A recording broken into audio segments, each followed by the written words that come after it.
বন্ধুরা আপনারা দেখছেন ইভানিউজ 24 আপনাদের প্রিয় চ্যানেল ইভানিউজ 24 আপনাদের জন্য একটি গুরুত্বপূর্ণ আপডেট নিয়ে আসছে। হ্যাঁ বন্ধুরা, এটি অবশ্যই আপনাদের জন্য একটি গুরুত্বপূর্ণ আপডেট, আবাস যোজনার গুরুত্বপূর্ণ আপডেট।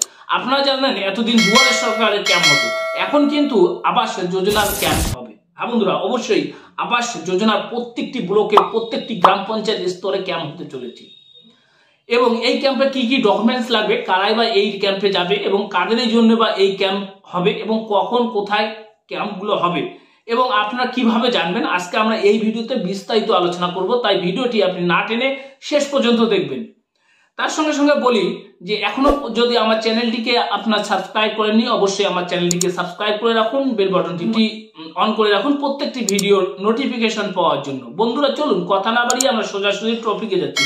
টপিকে যাওয়ার আগে আমি গত ভিডিওতে বলেছিলাম যারা আমাকে এসএমএস করবেন, কমেন্ট করবেন, তাদের আমি কমেন্টের উত্তর দেব। সবার কমেন্টের উত্তর দেওয়া সম্ভব নয়, কিন্তু আমি তিনটা প্রশ্ন এখান থেকে নিয়েছি। আমাকে সম্রাট ভাই আমাকে সম্রাট মন্ডল ভাই আমাকে কমেন্ট করেছেন, আমার ভিউয়ার্স। তিনি বলেছেন পিডব্লিউএল কি ঘর পাবে? হ্যাঁ বন্ধুরা, পিডব্লিউএল ঘর পাবে, একদম আপনাদের পরিষ্কার বলে দিচ্ছি, আবারও বলছি পিডব্লিউএল ঘর পাবে। পিডব্লিউএল কথার অর্থ হচ্ছে বাংলায় আপনাদের যদি বলি পার্মানেন্ট ওয়েটিং লিস্ট।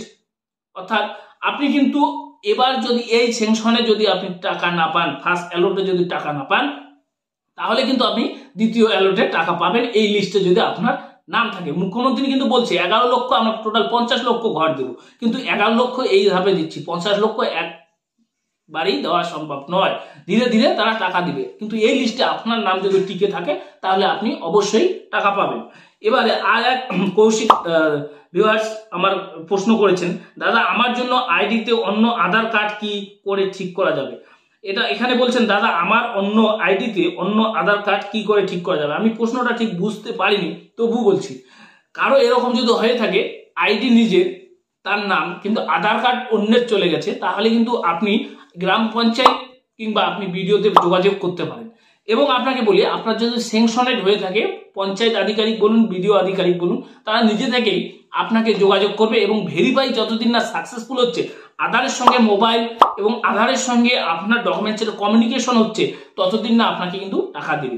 একদম ঠিকঠাক করে পুঙ্খানু ভাবেই কিন্তু আপনাকে টাকা দিবে। আর আপনার যদি বেশি চাহিদা থাকে এবং আপনার যদি মনে হয়, তাহলে আপনি অবশ্যই আপনার নিজের গ্রাম পঞ্চায়েতে যান, সেখানে কথাগুলো বলুন সেইখানকার আধিকারিকদের, এবং না চাইলে আপনি বিডিও অফিসে যান, ব্লক অফিসে গিয়ে কথাগুলো বলুন, আপনাকে আশা করা যায় ঠিক করে দেবে। এবং আরেকজন ভিউয়ার্স আমাকে প্রশ্ন করেছে, নাম আছে, এনকোয়ারি হয়েছে কিন্তু এসএমএস আসেনি। এটা ইম্পর্টেন্ট প্রশ্ন, এটা প্রশ্ন আমাকে অনেকেই করেছে। এক্ষেত্রে কিন্তু কোনো রকম এসএমএস আসে না, এবং প্রাইমারি লেভেলে যেগুলো ডিস্ট্রিক্ট লেভেল রয়েছে পুলিশ এনকোয়ারি, এখনো কিন্তু অনেক জায়গায় পুলিশ এনকোয়ারি কিংবা ডিএম এনকোয়ারি চলছে, ফাইনাল এনকোয়ারিটা চলছে। প্রাইমারি লেভেলের এনকোয়ারিতে এসএমএস আসে না। আর এসএমএস নাও আসলে কোনো সমস্যা নেই, কোনো সমস্যা নেই। আপনি যদি টাকা পান, আবারও বলছি, আপনাকে একদম ক্যাম্পে গিয়ে ভেরিফিকেশন করে সাকসেসফুল হয়ে আপনাকে ওটিপি আসবে, আপনাকে ফোন করে ওটিপি নেওয়া হবে এবং আপনার টাকা ঢোকার আগে আপনাকে এমনকি ফোন করে বলা হবে আপনার অ্যাকাউন্টে কালকে কিন্তু টাকা ঢুকতেছে। এখানে টাকার দুর্নীতির কোনো এবার সম্ভাবনা নেই। এবং তার সঙ্গে সঙ্গে বলছি যে আপনি যদি টাকা পেতে চলেছেন, ধরুন আপনি কালকে আপনার অ্যাকাউন্টে টাকা ঢুকবে, তার আগের দিনেই কিন্তু আপনাকে বিডিও ব্লক কিংবা পঞ্চায়েত আধিকারিকরা ফোন করে জানাবে আপনার অ্যাকাউন্টে কালকে টাকা ঢুকবে, আপনার অ্যাকাউন্টে ঠিকঠাক আছে। চলে আসছি আমি টপিকে। এখানে আমি আপনাদের বলেছি যে ক্যাম্প হচ্ছে, হ্যাঁ ক্যাম্প হচ্ছে, সেটা আমি গত ভিডিওতে দিয়েছি যে একটি অ্যাপ তৈরি করেছে এবং সেই অ্যাপে আপনাদের আধার এবং মোবাইল নাম্বার এবং ব্যাংক অ্যাকাউন্ট ভেরিফাই করা হবে। আমরা জানিয়েছি, আপনারা চাইলে এই ভিডিওটি দেখে নিতে পারেন। এবং সেখানে বলেছি যে একটা অ্যাপ তৈরি করেছে সুরক্ষা বলয়। সেই সুরক্ষা বলয় অ্যাপে কিন্তু আপনার ব্যাংক অ্যাকাউন্ট এবং আধার কার্ড এবং তার সঙ্গে সঙ্গে আপনার মোবাইল নাম্বার ভেরিফিকেশন করা হবে। সেই ভেরিফিকেশনের জন্যই কিন্তু প্রত্যেকটা গ্রাম পঞ্চায়েতে ক্যাম্প হবে। ক্যাম্পে গিয়ে আপনাদের এই মোবাইল নম্বরের সঙ্গে এবং আধার কার্ডের সঙ্গে ভেরিফিকেশনটা সাকসেসফুল করতে হবে, তারপরেই কিন্তু টাকা ঢুকবে। এখনো আপনাকে বলেছি যে কবে হবে, এখনো পর্যন্ত কোনো তারিখ ফিক্স করা হয়নি। বিভিন্ন জেলাতে কিন্তু পঞ্চায়েত আধিকারিকদের ব্লকে ডাকা হয়েছে, বিশেষ সূত্রে খবর মিটিং এর জন্য ডাকা হয়েছে ব্লকে। সেখানে তাদেরকে বলা হবে কিভাবে, তাদেরকে ট্রেনিং করা হবে কিভাবে অ্যাপটা কাজ করবে এবং অ্যাপটাকে কি কি করতে হবে এবং সেখান থেকেই কিন্তু ফাইনাল ডিসিশন হবে কবে কোন গ্রাম পঞ্চায়েতে কোন ব্লকে এই অ্যাপ চালু করা হবে, কবে ক্যাম্প হবে। এখনো পর্যন্ত লিস্ট দেয়নি, আশা করা যায় আজকে কালকের মধ্যেই কিন্তু এই ক্যাম্পগুলোর লিস্ট দিবে। যখনই লিস্ট দেবে সবার প্রথম আমরা লিস্টটা আমাদের চ্যানেলে দিয়ে দেবো, আপনারা দেখে নিতে পারবেন।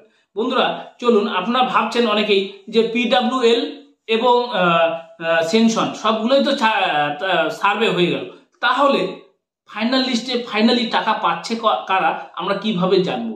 এখনো কিন্তু অনেকেই অপেক্ষায় রয়েছেন। প্রত্যেকটা ডিস্ট্রিক্টের ওয়েবসাইট কিংবা বলুন ব্লক অফিসে, গ্রাম পঞ্চায়েত অফিসে লিস্ট কিন্তু ঝুলানো হবে, সেক্ষেত্রে আপনারা দেখে নিতে পারবেন। এখনো পর্যন্ত সেই ফাইনাল লিস্ট কিন্তু দেওয়া হয়নি, সম্ভবত আজকালের মধ্যেই দেওয়া হবে। আমাদের চ্যানেলকে আপনারা নজরে রাখুন, আমরা অবশ্যই সবার আগে আপডেট দেবো। যারা ভিডিওটি দেখছেন তাদের অবশ্যই সাজেস্ট করব, বাংলাদেশে ইতিমধ্যে তোলপাড় চলছে, বিভিন্ন রাজনৈতিক মহলের বিভিন্ন মন্তব্য চলছে, বাংলাদেশ কি ভাগ হতে চলেছে না শেখ হাসিনা আবারও সেখানকার প্রধানমন্ত্রী হতে চলেছে। আমি আজকে এই ভিডিওতে আলোচনা করেছি, অবশ্যই ভিডিওটি দেখে নিন। ভালো থাকবেন, নমস্কার। অবশ্যই আপনাদের মতামত কমেন্ট বক্সে কমেন্ট করতে ভুলবেন না।